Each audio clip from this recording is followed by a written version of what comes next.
Greetings. I'm Christopher Logan Hill, the G.I. Joe Gamer. Welcome to another edition of Geotex 25. Oh, I have forgot to do that. I didn't know it would do that. That's funny. Okay, sorry about that. Today we're looking at Lady Jaye from the Hill. Now, I have the vintage figure. Now, my only issue with my Lady Jaye figure is that she does not have thumbs on either of her hands. And her spear gun, the handle has deteriorated and broken away. But other than that, she is complete and intact. This is a pretty cool figure. I always did like Lady Jaye. It was definitely an interesting take on a female Joe. Wasn't over the top. It was just she was a soldier. That was it. Now they did come out with a second vintage figure for her, and well, technically, this came out 3 years after the actual initial run of G.I. Joe ended in 1994. This one came out in 1997 in a 3-pack, the Commando 3-pack with Snake Eyes and Storm Shadow, believe it or not. And I had forgotten to put the file card for this in my video at the end, but I will share it with you right before I play that video. So I do have it ready to go. And the difference in the two file cards really, other than some of the wording, is that her rank is vastly different. On her original file card, she is E4, but on that file card, the second one, it was E7, making her a sergeant first class instead of a specialist or corporal. Now, that takes us to carded figures. I do have a couple of examples, but they're both really new. I have the Walmart exclusive retro version of Lady Jaye with that messed up 5-language file card, that oversized and still not enough information on as far as I'm concerned. But it was a decent enough figure. It wasn't one of the better ones they came out with, but it was still a good figure. And I have one in the package and one out. Now, the other card figure I have is the newest retro version. However, this one is in the 6-inch size, and I really like that in the classified series size. But it comes with her original accessories, with the exception of the knife and the spear gun holder, the javelin holder. This is a pretty good figure, but same file card. Just with, I don't see any difference really. I think it's even relatively about the same size. Not much difference. These oversized cards are kind of neat, and they look good on the wall, but other than that, not so much. Which takes us to the classified box art. Now, this is Geotex 25, and we coincidentally, not too coincidentally, I planned it when I realized that she was coming up in on Ladies Month this month. So I lined them up so that her episode would be number 25. She's number 25 in the classified series. Now, the box art is pretty decent, and I got a better view of it in the video at the end, but there she is. Pretty good, I thought. And then that takes us to the classified figure. Got her hidden back here behind the other two figures. Now, the one thing I didn't like about this particular figure, well, I did like it, but at the same time I didn't. I'd rather they had two different head sculpts, but if you could take a look in here, she's got a headpiece that goes over her on her head, and you can actually remove her hair and swap it out, but it just looks really bad. And I actually prefer the hat look, which is kind of cool. That when they brought up the retro line, all they have is her in her black hat, which is what she originally had. So if you take and you compare the vintage figure to the classified, they are very similar. They pretty much held true to Lady Jaye, even in the classified, but they also, did a good job. On the retro one, the colors were closer to me, that and the accessories were are pretty much dead on. Only I don't think the accessories were as good as these. Plus, they came. This backpack is really cool. It comes with her camera instead of like an with a harness over the shoulder.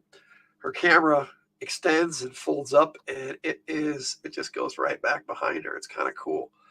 And then also it has storage for spearheads. It's got a mace head and another knife head, and I've got the other knife head on the end of the spear. Now, I do have another javelin in there. I keep saying spear, but it's really javelin, and she does have her knife in her belt. But this is pretty cool. This actually comes out, if I can do it without pulling it out of her hand, but then she can actually use this and throw it like she does in the animated series. I don't believe I ever saw her do that in the comic book. It's possible, but I don't remember it ever happening. Anyway, this is a really decent figure. Thought she was pretty cool. And I was happy to get her at the same time I got Flint. Now, I generally don't talk about other characters in that respect. Flint's, I didn't mention her in Flint's video, so I'm only mentioning Flint because they're a couple, and I will talk about that when I discuss my the way I see Lady Jaye, my headcanon. But for now, I'm going to take a look at the comic book. Larry Hama, just genius writer as far as I'm concerned. Her first appearance was actually in number 32 with these Dreadnoks on the cover. This is a really, really nice cover if you're into the Dreadnoks, and I kind of am. I like the Dreadnoks. Like Zartan more than that, though. Now, her first appearance was on the second to last page, and she comes in here with Ripcord. They both showed up together, and there was this exchange between her and Scarlet. Basically, she told Scarlet that they're here to replace them, and she was kind of snooty to Scarlet. Called Scarlet tawdry. It's kind of funny, but slide that back in there. Now, her next appearance was a big one. It was number 34, and I'm actually going to talk about this if they ever bring out an Ace in the Classified, because this is really his book, or maybe Wild Weasel. Both of them, all three of them make an appearance on the cover. Now, Baroness is actually in the back of that Rattler with Wild Weasel throughout this whole issue. It's Wild Weasel and Baroness in the Rattler, and Ace and Lady Jaye in the Sky Striker. This is a really, really good dogfight issue, and it shows the respect between pilots even when things don't go your way. Now, I've shown this before, and I've probably shown a lot. There's a lot of first appearances in here. Not her first appearance, but it is a really good cover appearance. I think it was the best first cover, her first decent cover appearance, because on this one, she's in the back, and that's okay, but it's really an Ace cover and a Wild Weasel cover. And Wild Weasel, not so much either. But this one was a lot better, and my favorite character appears in here, but I'll save talking about that for his. And then I really like this cover with Lady Jaye with her side by side with Destro and Flint. This is an awesome cover. I always really like this. When I got this at the comic book store on my subscription, I picked this up and I went, oh man, I know this is going to be good. And it's a really good issue. It actually helped Destro take back his castle from an imposter Destro that turned out to be Major Blood. It was really cool. Now, in the cartoon, Flint and Lady Jaye were kind of a couple, pretty much from Pyramid of Darkness on. But in the comics, it actually took a while. Issue 67, basically Flint said something not so nice to Scarlet and Snake Eyes. And so Lady Jaye socked him, and then she realized that she was in love with him, and so did Flint. And after that, they were a couple. It was kind of cool. But I just love this cover where she just full on knocks Flint down. It was pretty cool. Now, a lot of people say there's no precedence really for Lady Jaye to just start a fight with another girl, but she pretty much did right on her first appearance. So when this happened, it didn't surprise me as much as a lot of other people. But her and Zorana go at it and all. Joe's in Cobras. This was after the Cobra Civil War. We're just standing around watching them fight. It was pretty cool. It's a good issue. This one right here. Now later on, there are a few other appearances with Lady Jaye on the cover, but they're not very good, and she's usually in the background. This one, she's right there again behind Destro, right next to Flint, and it's got Snake Eyes behind her, which I thought was awesome. And Baroness too. I mean, this group of 5 here, that's pretty awesome. I always thought that this cover was really cool, especially with Destro right there in the middle. But very good, very good cover. Now, I found a couple of others that aren't as great. I do have my favorite one over there that I'm going to talk about last, but this one was pretty good. She was kind of front and center. This is just before they went into the saga where it was pretty much G.I. Joe starring Snake Eyes and Ninja Force for quite a while.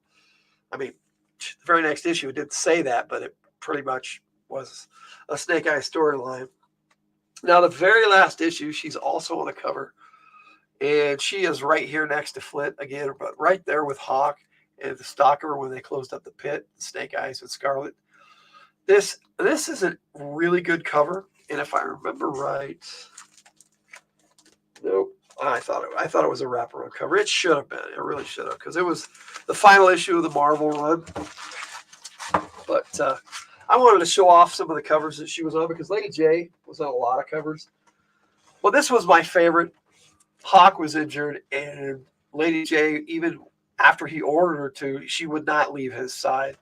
This was a really cool issue, and the cover is just, I love how the shot goes right through this rectangle up here with the character cover. And Cobra Commander was up there for a while, replacement Grunt.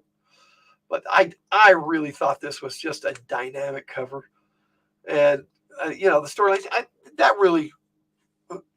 That's not really the face of Lady Jaye as far as I'm concerned, but it's still a really good cover. You can tell that it's Lady Jaye, but Hawk looks just so messed up here, They don't show any blood or anything, but you know that Hawk is injured, and you know that Lady Jaye wasn't going anywhere, man.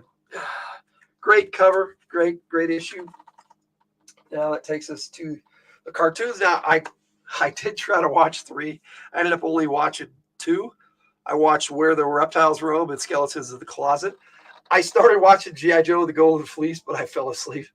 It was late at night, and that's okay. She wasn't really in that one that much. But in Where the Reptiles Roam, she and Wild Bill led a team to a Texas dude ranch where Cobra was trying to take over a satellite so they could blast the targets on the Earth with laser beams from solar power. That was an interesting episode, and she called when the Baroness was in disguise as Mary Bell. She called her Jezebel, is more like it. I thought that was pretty funny. But I really love Skeletons in the Closet. That's got to be the